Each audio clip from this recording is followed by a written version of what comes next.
and the trained staff at AHC is here to assist.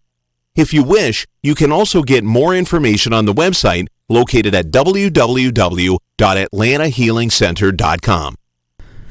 Welcome. This is Detailing Addiction. I'm Dr. Susan Blank. You're listening to America's Web Radio. Today in studio with me, I have David Donaldson and Michael Daly from the Atlanta Healing Center. Hi, guys. Hello. Hi, Susan. So glad you're here on this lovely hot Tuesday afternoon in Georgia. Welcome to August. That's right. We have had a little teensy bit of a break. But we're going to hit on a hot topic today, and one that I think is revving up around the country, not just here in Georgia, although there's some very interesting things happening in Georgia that we're going to talk about, and that's the farm bill that was signed in 2018. Our Governor Hemp, signed a form of the Farm Bill on April 10th of 2019, and this particular bill is designed to help provide some additional new crops for our farmers, and we always want to support our farmers and the good things they provide all of us to help sustain life. I think that's very important. But this particular bill that has added the ability to raise hemp as a commercial product is generating all kinds of trouble all around. So we thought we would take a little moment today in our show and talk about the positives, the negatives, some of the concerns, and some of the complications that are coming out of this, not just for the state of Georgia, but for the federal government, for employers, for law enforcement. There's all sorts of ripple effects. As we always know, there are unintended consequences and complications. So we thought we'd take a moment today and look at all of that and kind of talk about it a little bit and see if we can help clarify at least a few of the questions for our listeners. You know, in preparing for today's show, last week I started to see articles about how folks being charged with a misdemeanor possession charge were starting to get off on those charges, and how on one side of it they were talking about how delighted and happy and everything a lot of these people that had gotten a charge. The other side of it was that now the law enforcement is having to deal with this, and that was a total unexpected consequence. I don't think it's just in Georgia. I think it's throughout the United States. And once again, when you make a policy, there's a lot of things that are ripple effect that you have no idea. So I think that let's first qualify a little bit. What's the difference between hemp, CBD, and marijuana? Because I think that's where the problem starts. They're all in the same family.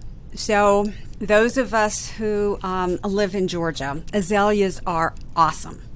And our azalea season is in March, usually March, sometimes end of February, and these beautiful flowers. They come in all different colors. Most common is a bright pink, but they are a red variety, there's a white variety, and there's shades of pink variety. There's a couple of varieties that bloom twice a year. So not just in the springtime, they'll also bloom again in late summer. They're all related. They all have the same shape flower, but some of the flowers are much bigger. Some of the flowers are really tiny. Some of the bushes are quite small. Others can grow to be really very large. And again, there are the different shades and colors, but they're the same species. They're the same family of plants. And that's what we have when we look at the difference between marijuana and hemp. They come from the same cannabis plant. Now, when we look at marijuana, there are two major strains that people talk about. And if we were in the marijuana selling business, this makes a big difference. And there are all kinds of different properties and reasons why you might prefer one strain over another of the cannabis plant, whether it's the sativa or the indica. So they have these two major forms, and out of that are all of the subspecies of marijuana that are sold in all of the marijuana shops around dispensaries and marijuana shops. And the interesting thing, and we're going to come back to why this is really interesting, but the interesting thing is that they will describe if you use this particular strain, it's going to calm you down, it's going to make you sleepy, and it has this percentage marijuana, THC, the active ingredient. And if you buy this one's going to activate you. This one's going to give you the munchies. This is going to raise your mood. And it has this percentage of marijuana. And this is really important because of the controversy that we have with law enforcement around being able to identify just how much THC is in a plant. So the marijuana growers allegedly can get it down to the 13.75% THC level, but somehow law enforcement has not been able to devise ways of being that specific and being able to tell the difference between the amount of THC that is in hemp versus the amount of THC that is in marijuana, because for one thing, the plants look almost identical. Right. They're very similar. When you burn them, they smell the same. When you make them into an oil, they look the same. So that is because the strain that is hemp, that has been grown in this country before. It's been used as a fiber to make paper, to make clothing, all kinds of industrial uses for this particular plant that can grow really tall and have really long fibers, strands that can be made into things. This comes from the cannabis sativa L lineage, if you want to look at it in terms of genealogy or family history. So we have main marijuana, that is sativa and indica, and then we have this offshoot that is known as hemp, that is sativa L, capital L with a dot after it. So this is hemp. And this particular product is identical to CBD. So when we see the CBD oils, when we see the CBD seeds, when we see the CBD preparations for your hair or your skin or to give your dog, that and hemp are basically the same thing. Well, and I just want to jump in here. Marketing-wise, first of all, we were seeing CBD Everything. everywhere. Everything was CBD for about a year and a half. Well, now all of a sudden, you're not seeing primarily CBD. You're seeing hemp product. Right. Hemp product. Hemp seeds. Hemp everything. Hemp. Hemp oil. And it's really interesting how they've just switched gears. Right. Now. Mm-hmm. Yes. So in some of the marijuana legislation, initially it was medical marijuana, and then it became medical cannabis. So they continually switch the words and use references in a different way as a marketing scheme, new and improved, as a way to get your attention, I am sure, but it's also to continue to confuse the consumer. Mm-hmm. Because here is the real story.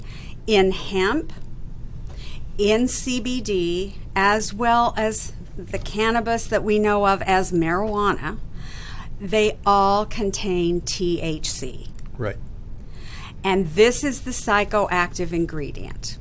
Now, The hemp strain, that family, that lineage off the cannabis family plant, is the one that allegedly has lower levels of THC, less psychoactive.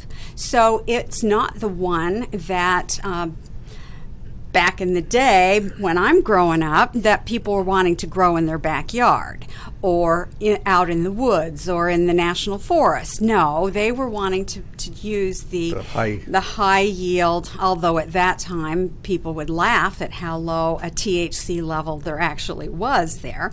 But the idea that people weren't usually growing hemp, that wasn't their goal.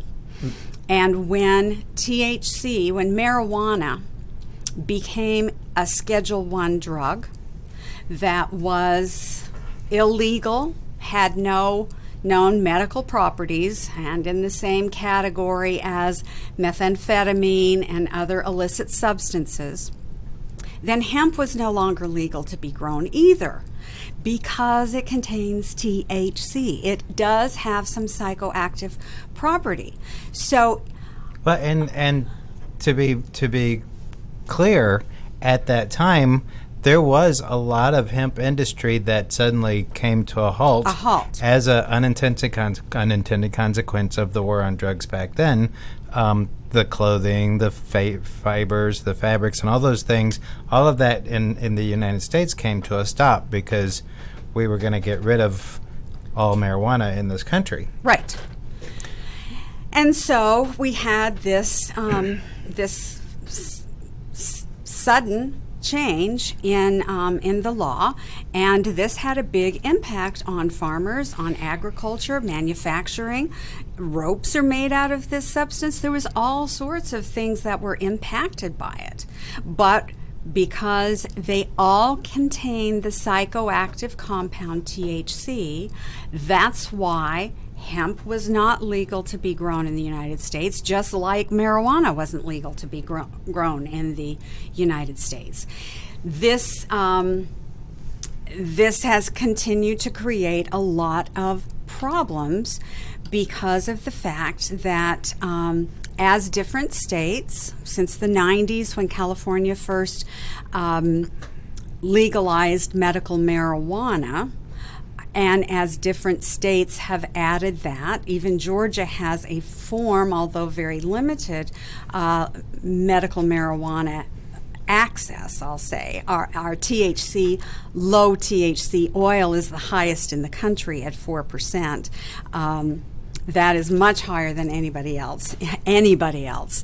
But as that has happened, we're now seeing this rise in the hemp products and the CBD products. We're going to take a break. When we come back, we're going to continue this interesting discussion, I hope, on hemp, CBD, and marijuana. Please stay tuned. The disease of addiction is a life-altering challenge, not just for the person suffering its effects, but also for the family and friends who support and love the one caught in its grasp. What should be the course of treatment? Who is the best person to render treatment? And what is the best place to go for the care that is needed? We know that you want answers to these and many more questions. Call 770-696-9862 and speak to a representative of the Atlanta Healing Center.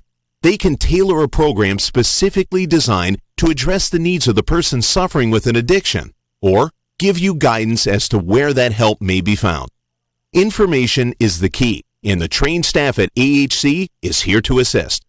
If you wish, you can also get more information on the website located at www.atlantahealingcenter.com. Perhaps you are struggling to cope with the disease of addiction.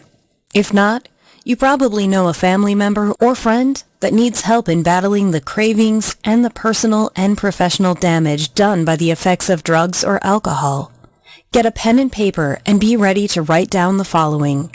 These are the issues that the trained staff at the Atlanta Healing Center address and treat every day. Their doctors and counselors with over 40 years of practice in the field of addiction can treat the suffering individual in a thoughtful, compassionate, and experienced manner and guide him or her along the path to recovery. So call 770-696-9862 and speak to a knowledgeable staff member about how you or your loved one can be helped to enjoy a better and healthier life. More information is also available on the website at www.atlantahealingcenter.com. This is Dr. Susan Blank, host of Detailing Addiction and medical director of the Atlanta Healing Center. Please join me on Tuesday afternoons at 4 p.m. You're listening to America's Web Radio on the AmericasBroadcastNetwork.com. Thank you for listening. Welcome back. This is Detailing Addiction. I'm Dr. Susan Blank, and you're listening to America's Web Radio. With me, I have Michael Daly and David Donaldson from the Atlanta Healing Center, and we are talking about hemp, CBD, and marijuana, and the new, well, it's not new, it was actually signed into federal law back in 2018, the Farm Bill that made it legal again after 50 years. It's higher math than I can do here with my fingers and toes. After all these years, we should look that up. After all these years, it is now legal in the United States to grow hemp. Each state is having their own bills around this, and Georgia has passed a bill early in February or March, and Governor Kemp signed it into official billdom, I guess, in May of 2019. And out of that came the regulations around how Georgia is going to work with CBD and with hemp. So hemp and CBD are actually made out of the very same plant.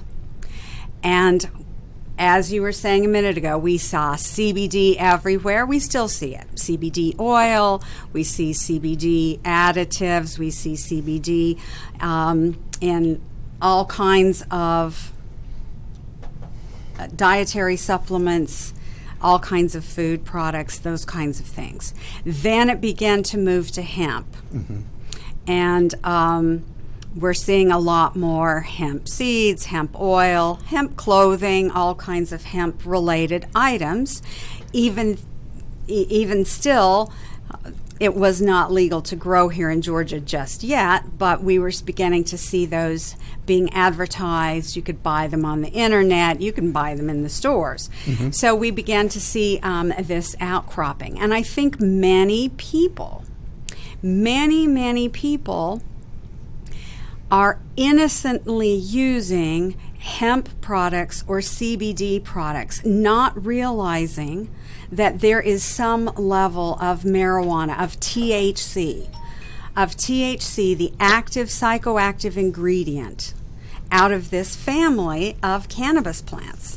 Which for the most part doesn't affect a whole lot of people, right? Unless, of course, you've got some kind of a legal or had some type of a legal issue that would show as this. But now this has thrown a conundrum in there. And what I was going to say was it's sort of, it brings you back to the point of, well, people are saying, well, it's legal. But we're saying, well, so is alcohol. So is alcohol in beers. You know, you have various levels of alcohol in beers, and even the lowest level of, non-alcoholic beer has a small amount of alcohol. But if you're a recovering alcoholic, you don't use it. Right. You don't use that. You don't use the 3.2. You don't use the regular beer. You don't use the high gravity IOP or A or whatever they're called now. You don't use it. Right. And the problem can still be, even for people who don't have addiction and who aren't genetically loaded, people can drink alcohol and get into trouble. People can use marijuana or marijuana-like products and find themselves with impaired judgment, doing things that normally in their wise, sober mind they would never do. And for many people, they would not in their wildest dreams consider using marijuana, and yet they're innocently using hemp and CBD, not realizing while the volume of psychoactive THC may be different, they're still using it. And there are still a lot of people who, when this becomes sanctioned by the government and when it becomes sanctioned by medical providers, decide that it's safe and appropriate. I've dealt with a lot of patients who've come to me and said, well, my doctor said I should get some CBD oil to help manage this back pain or to help manage this neck pain or to help as a rub for my joints. And the conversation is always, you have addiction, and this is likely, we've seen it in a number of people, going to activate the same center of your brain that your other substances activated, and will likely lead you right back to what you're here spending money to try and fix. But because a doctor is saying it's okay, and because the government is now saying it's okay, they're jumping on the bandwagon. They're jumping on it with both feet. But the really hard part about all this is that the government is sort of saying it's okay, sort of not saying it's okay. Right. And people they feel like they're on a seesaw because they don't know which way it is. I mean, it's okay in certain states to have recreational marijuana, and then other states you can have hemp, but all of it has THC in it, so where's the line? And, it's a mixed up mess. It's a big old mixed up mess. And one of the problems that we're seeing with it, even for our particular patients, it's like when there were light cigarettes. You remember back in the day when they were having light cigarettes, which had lower levels of nicotine to help people who were heavily smoking. And what did they do? They smoked more. They smoked more. And several of our patients have started down this path of, I'll have a little bit of CBD oil, and now I'm having a whole lot of CBD oil, and now I'm buying tons of CBD oil. And, I'm aware of a case where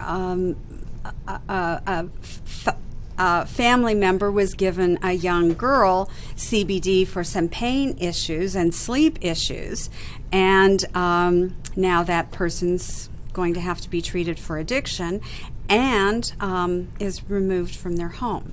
So this is not a little deal. This is, while it is a very profitable business and everybody's getting into it, whether it's CVS Pharmacy, whether it's Bed Bath & Beyond, Costco, wherever it is, you're going to see these products popping up. And we're not talking about the ropes and the sheets and the blankets and the sandals and the other things that we're used to seeing. Hemp, anyway. See, I thought they just made those peasant dresses out of them. I didn't know anything else. Yeah, peasant dresses and sandals. Don't you remember the hemp sandals? The hemp sandals. We're having this trip down memory lane, but the whole idea of that's not where the money is in the future. The money is in these food products. So I mentioned earlier that Governor Kemp did sign this bill. He signed it on May 10th, legalizing hemp production in Georgia. And we are the 42nd state to legalize hemp farming. So many other states have preceded us, and they're really hoping that they can add a new product, a diversity to our agricultural business, which is really important in the state of Georgia.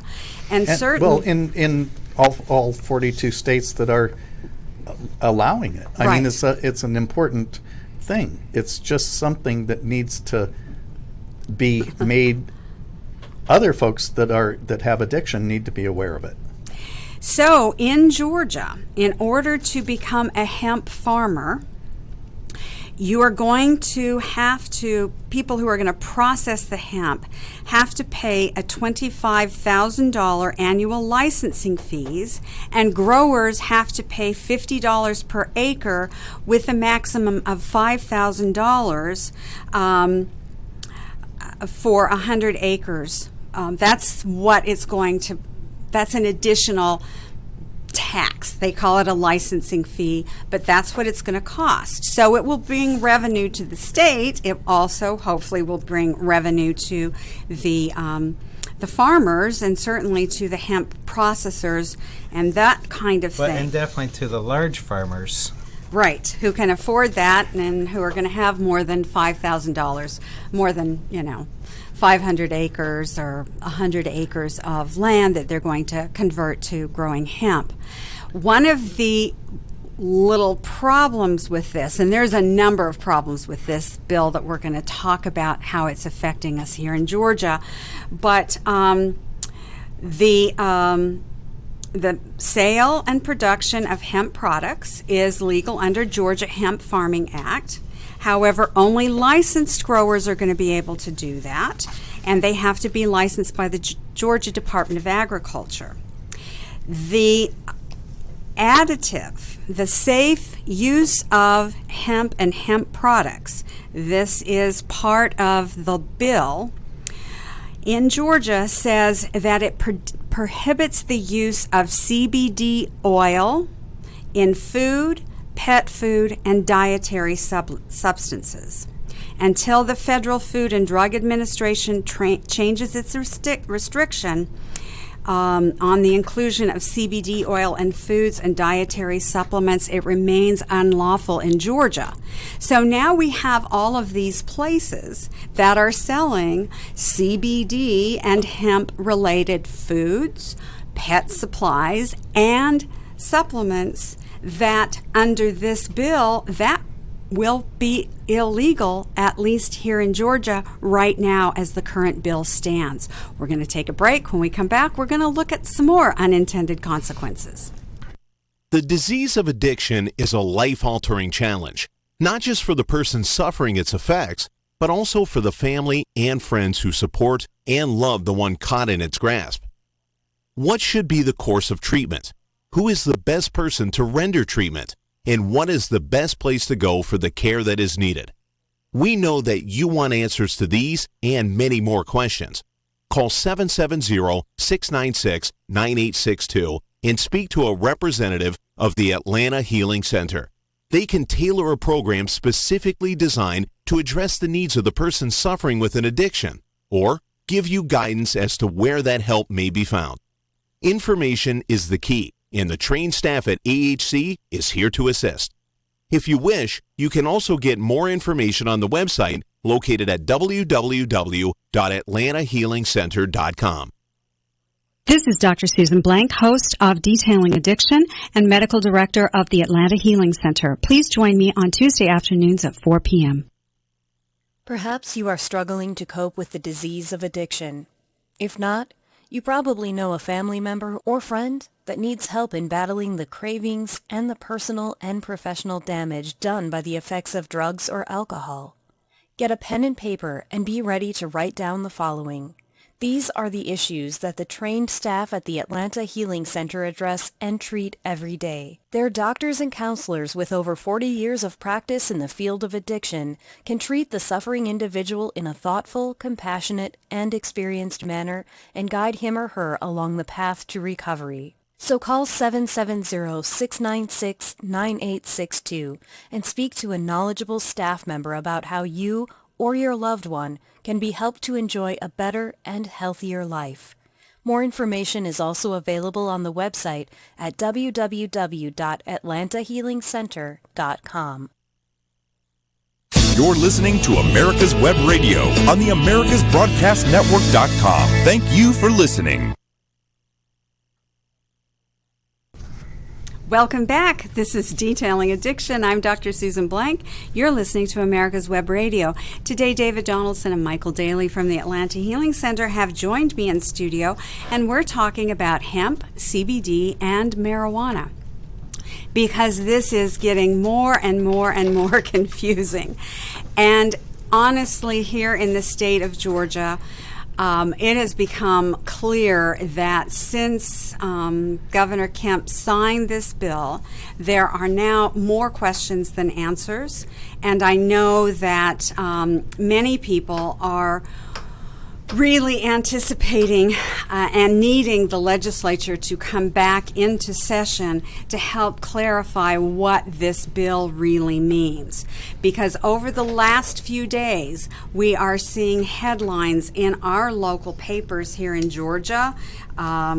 We're seeing it in the Marietta Daily Journal, the Atlanta Journal-Constitution. We're seeing things in the Rockdale Newton Citizen. We're seeing things in Butler County. And it all corresponds with the back to school. Back to school has created a lot of trouble. Yes. And a lot of trouble because there are a number of counties. Gwinnett County, where I live, was one of the first to say, we're not going to arrest kids in the Gwinnett County schools for marijuana if they have less than an ounce. Right. Because we don't know how to tell the difference between, is this hemp, which is supposed to be legal, or is this marijuana, which is still illegal? So for hemp, it has to be 3% or less 0.3%. THC. 0.3% to be hemp. But there's not a test that's easily done by law enforcement to prove that this is hemp versus marijuana. And in a little baggie, it looks very much the same. And smells the same. And smokes the same. Mm-hmm. So this is creating quite a buzz on the school. So schools are actually saying, we will kick you out of school if you have something that looks like marijuana, whether it's marijuana or hemp or whatever it is. If it looks like marijuana, we will kick you out, but we won't be calling the police, and you won't be arrested and charged with minor possession. Mm-hmm. Which is it? I guess it makes sense for right now because it's so hard to discern. But there's a lot of cases where people have been charged with possession of a small amount that they're getting their charges dropped because now they still can't tell whether it's hemp or marijuana. And even though it happened, 8 months ago, now with the law internally, they're going to get off. Well, and they're talking about a test that should be available in September to begin testing, but even at that point, they're not planning to test anything that's not a felony charge, so greater than an ounce. And the other thing I thought was pretty interesting was that, and I'm blank on this, so they're not going to prosecute anything that's a misdemeanor. In only some counties. In some counties, so it's not a statewide thing. It's not statewide, but and some it's counties, not school district-wide. The other part, that there are some counties that are already pushing to set up a fund with a minimum of $50,000 to cover the cost of testing in order to once again resume prosecution. It's just amazing, and back to my earlier statement that many of the marijuana dispensaries and retail outlets are able to be exquisitely sensitive in terms of the amount of THC that is contained in the products, whether it's the gummy bears, whether it's the soda, whether it's the pot that you're going to smoke. The percentage of THC, which tells me they probably are not testing that well, or that hopefully it won't be too long until we have more available rapid testing or testing that is reasonably priced for law enforcement to be able to use. But I was just going to say, what about the difference of our testing that we do for our drug testing, drug urinalysis, and the DOTs. Right. So even though we do have all this know-how and ability to do it, technology, right, they're not using it. Right. So I have a good thought that they're probably not going to use this technology either. Well, and the other part is, even with the ones that they have convictions, or not convictions, but they have the arrests and the trials are coming, if a person is testing positive for THC, they're able to claim, no, it wasn't THC, it was CBD, and right now that's gonna favor for them. In some counties. In some counties. Now, it's Gwinnett County Schools that is not going to give kids a problem, but that's not all the schools. Now, it's the largest school district in the state, but county by county is different. So we have Rockdale County, Newton County. And some of these counties may just be saying, no, we're not going to go along with this. We're going to prosecute or whatever. Right. But in all fairness, they're probably... Well, we have Rockdale County District Attorney, Alicia Johnson, who says she will not prosecute. But we have Alcoa Circuit Court, who represents Newton and Walton counties, who say they are going to continue to prosecute. And so they're claiming that it is illegal to have THC in any amount in the state of Georgia without your CBD card, and that it's CBD oil. They're going to march ahead and prosecute. So depending on where you're driving, what you have, who arrests you, whether you're on school grounds or not, it's each individual place is saying, this is what we're going to do. We're not going to do this. Fulton County or the city of Atlanta is going to do it one way, but Fulton County, that city of Atlanta is in, is going to do it a different way. So it is creating havoc. Of course, all of the people who have charges are crossing their fingers, eyes, and toes, saying a prayer to whatever higher power they have, with the idea of, please let it be me that this isn't going to affect. But it's creating a lot of problems for law enforcement. So when we say here in Georgia that we are looking forward to our legislators coming back to work, part of it is this has got to be cleared up, because this is wreaking havoc with our judicial system. Our law enforcement officials are frustrated, confused, citizens frustrated and confused, and certainly the courts are going to be jammed up with all kinds of questions being asked and not too many answers just yet, because of this law intended to help agriculture, intended to support our farmers and add diversity to our crops here in Georgia, has now unleashed the Kraken, so to speak. And the little line that it's added in the law that says now you can't add CBD or hemp to food, pet supplies, or supplements will now create a new problem for all of these retail sellers that are selling these products. Because looks like to me, in reading that law here in Georgia, those aren't legal anymore. Very interesting level of complexity for our state here. It'll be interesting to see how other states are faring with this and whether they too are having a struggle. I think our struggle here is in the testing. It's also in the mixed opinion about whether or not we should be accepting of marijuana, whether it should be recreational and we don't care, or whether it should remain highly restricted, whether it's a medicine, which many of our shows have been very clear we don't think this is a medicine, or whether this is a recreational drug that any adult should be able to use responsibly, whatever that means, just like they're able to use nicotine or alcohol. Right. My only problem here, and I'm going to throw a new wrench into everything, is that as a provider, as a treatment provider, our viewpoint is that addiction is a disease. Right. Now, there are not too many diseases where you can get thrown in jail for exhibiting symptoms of that disease.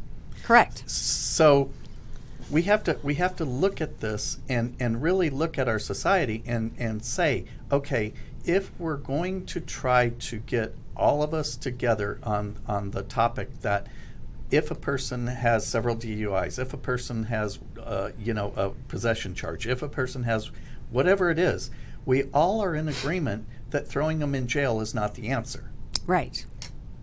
So now we're just adding a new layer of insanity to an already insane and unanswered problem. And Well, and part of it that jumps out at me is that there just really is no clarity as to where the jurisdiction is, whether it's agriculture Exactly. or food and drug or FDA. All of these different enforcement agencies are missing out on their little piece of the pie, and they're all trying to find a way to get a grip on it. And it's a mess at this point. I disagree with you saying they're trying to get a grip on it. I think they're trying to throw it to, toss it. They're trying to toss it away because they don't want to deal with it.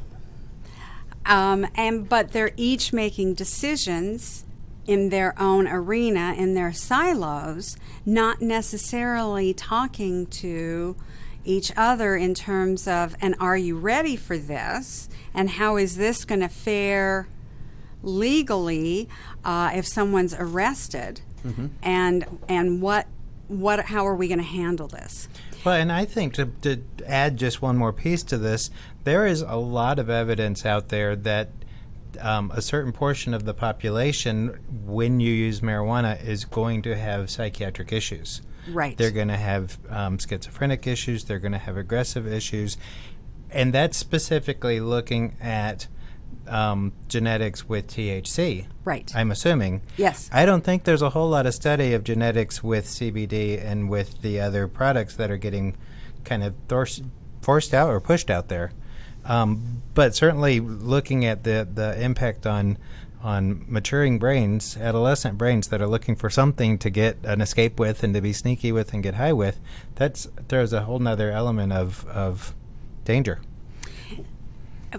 Of which, we don't have a tag hanging off of us, do not remove under penalty of law, that says you're at risk for this and you're genetically predisposed to that and you are vulnerable if you have this combination of substances or if you take this substance. So you don't know till you know. And that's the other scary thing about this, is that regardless of what adults decide to use, there can still be bad consequences. They can still drive under the influence. They can be involved in all kinds of altercations. But the thing we do know is that we have not been very good at keeping substances like alcohol and cigarettes out of the hands of children. And if we add these substances, we are now having children using these without their parents' permission, just like they use their alcohol and their cigarettes. We're going to take a break. When we come back, we're going to look at how the feds are being impacted by this law. Perhaps you are struggling to cope with the disease of addiction. If not, you probably know a family member or friend that needs help in battling the cravings and the personal and professional damage done by the effects of drugs or alcohol. Get a pen and paper and be ready to write down the following. These are the issues that the trained staff at the Atlanta Healing Center address and treat every day. Their doctors and counselors with over 40 years of practice in the field of addiction can treat the suffering individual in a thoughtful, compassionate, and experienced manner and guide him or her along the path to recovery. So call 770-696-9862 and speak to a knowledgeable staff member about how you or your loved one can be helped to enjoy a better and healthier life. More information is also available on the website at www.atlantahealingcenter.com. This is Ron Camacho, host of the Business Hour, on Fridays from 10 to 11 a.m. Join me as I talk with passionate professionals on a program that profiles the best businesses, business practices, and fascinating business professionals to get an insider view of how America works. The Business Hour from 10 to 11 a.m. on America's Web Radio. Perhaps you are struggling to cope with the disease of addiction. If not, you probably know a family member or friend that needs help in battling the cravings and the personal and professional damage done by the effects of drugs or alcohol. Get a pen and paper and be ready to write down the following.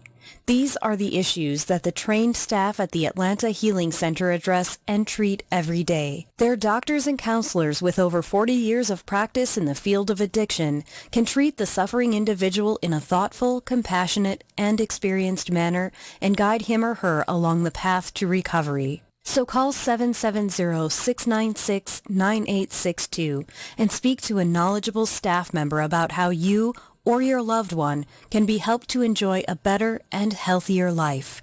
More information is also available on the website at www.atlantahealingcenter.com. You're listening to America's Web Radio on the AmericasBroadcastNetwork.com. Thank you for listening. Welcome back. This is Detailing Addiction. This is America's Web Radio, and I'm Dr. Susan Blank. In studio with me today is Michael Daly and David Donaldson from the Atlanta Healing Center. We're talking about all of the confusion and the uproar that was created by the Farm Bill of 2018, which made it legal again in the United States to grow hemp. And now each state is taking on their own individual laws and regulations around how this is going to happen. It's not just going to be a free-for-all, at least not here in Georgia. And there are some stipulations that farmers and processors are going to have to meet. But out of this has come these confusions around, what do we do if we can't tell if this is hemp versus marijuana? I would dare bet most kids are not smoking hemp, but let's just say maybe they are. A lot of them may not know they are not. But the confusion over the prosecution, and Michael, you raised this point, being jailed for having a disease, does that make sense? Well, no, it doesn't necessarily. And part of the argument that some people do have is they're breaking the law. You know, people are breaking the law, so consequences for that. And what should that be? And what should the law be? Is one question. How do we provide treatment? Now, a lot of people do get sober and do get some level of treatment in going through the diversion programs and the first offender programs that drug courts, that states and local legal jurisdictions have, that provide an alternative to jail time, that do include fines, that do include the person having to do a certain number of public service hours where they have to go and do volunteer work at a project or a location that is approved by the state. So it's not as though they don't have some consequence for the behavior, but they also have some accountability and some support, albeit not great always, but they have some support to get and stay sober. And the reward for that at the end is this is not going to be readily available on your permanent record. It will still always be available to law enforcement, and many people don't understand that. They think it's expunged, like it's erased as though it never happened. It's not erased as though it's never happened, but it is limited who can have access to that information. So there are some ways in which law enforcement and the legal system has actually been helpful to a small number of people in terms of getting sober. Most people don't make it through that drug courts. They slip and go to jail and go to jail again, and it becomes a vicious cycle for them. Well, and too, you have to wonder at that point, is the jailing just trying to make money? Right, because jails are privatized now in many places. Because there's a lot of privatized jails. So, there's all of that brought into it. I think that the answer needs to be that, for young people, if they're caught with it, it doesn't go on their permanent record, but they have to go through a addiction screening and right off the bat, no matter what, this is what you're going to do. And then if you're found that you will have, or probability of addiction, then you might have to go for more. But to bring in another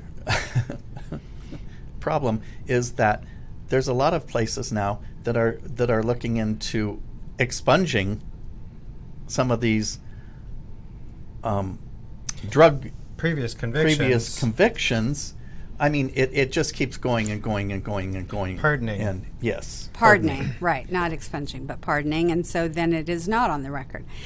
So there's lots of ways in which this is very impactful in far-reaching corners. And it just points out that we really do need to step back and take a whole hard look at drug policy in this country, that we need to look at the legal system, the enforcement. We have continued to spend vast amounts of money on law enforcement and in trying to decrease the supply of drugs or limit the availability, and not paid much more than lip service to the treatment aspect, which is the part of the problem. Eliminating the demand or reducing the demand is really a part of our drug policies in this country that have not been very well, again, more than lip service paid to. We're not getting treatment opportunities for people. There's not the opportunity for them to be able to afford treatment, have access to treatment, and to be able to be supported in treatment. So many of the drug offenders are actually women. Women are less likely to have legal funds, insurance. They're less likely to have transportation. Children are an issue. There's a lower level of support from family and friends for a woman who has a drug charge than there is for a man. So there's all sorts of ways this really needs to be looked at, and when we continue to see things from silos, as opposed to the Department of Agriculture talking to the state's attorneys, talking to the school districts, talking to treatment providers, having these kinds of massive, I know, task force that will probably never get anything done, but it's really going to take a total revamp looking at our drug policies in this country. And one of the big drug policies that we have is the federal government, and it is still illegal. Marijuana is still illegal. No matter what the state says, no matter what your mama says, it's still illegal. And what many people don't know is that if you are a state employee, a federal government employee, if you have a government contract, if your employer has a contract with the federal government, if you work for an institution that gets, and I can't remember how much money, but it's over $100,000, I think, from the federal government in forms of a grant. So most education centers, even if they're private, are receiving some federal funds, then those people fall under the obligation to be a drug-free workplace and to have drug testing. And because marijuana, under any form, whether it's CBD, hemp, or THC in the marijuana, that's still illegal. And if you are found to be working for or employed by someone who has a government contract, that can nullify that government contract if they hire someone who is positive, or in drug testing for the drug-free workplace program, now that can invalidate that contract, and that company or business may not be eligible for 5 years to come back and bid on another federal contract. But it's so crazy that we have a farm bill right. Exactly. in the United States that Correct. says, go ahead, grow all the hemp you want, grow this, turn it into CBD, do whatever, because we want you farmers to do well. But then you also have a federal law that Right. says no marijuana in any shape, form, any way Right. can be found in anyone's system. So it's creating a supply, but taking, And then there's the Americans with Disabilities Act, which protects people that have different physical and mental disabilities and requires employers to accommodate them. So if you are a reasonably qualified employee and you are deaf, then they have to have accommodations for you to be able to use the telephone, to be able to work in that place. And there are people now trying to push back and say, well, I need my medical marijuana, and I have this physical or mental illness that requires me to take medical marijuana, and it doesn't matter. I should be able to have that in my system, and you can't fire me for that because I'm a protected And there citizen. are people in states where marijuana is now legalized that are pushing back with the idea that drug-free workplace does not mean I can't use marijuana in my house. And if I test positive, it's not because I was using in the workplace, it's because I was using where it is legal for me to use. And they're winning in those arguments a little bit. So well, and the other thing is that with the Americans with Disabilities Act, addiction is covered in that. Absolutely it is. Absolutely it is. So I know we've raised for you a lot more questions than we've answered, but please stay tuned. This is going to be interesting as we see how this sorts out in the local and the state and the federal government. Thank you so much for listening, and we will see you next week on Detailing Addiction. You're listening to America's Web Radio on the AmericasBroadcastNetwork.com. Thank you for listening. Perhaps you are struggling to cope with the disease of addiction. If not, you probably know a family member or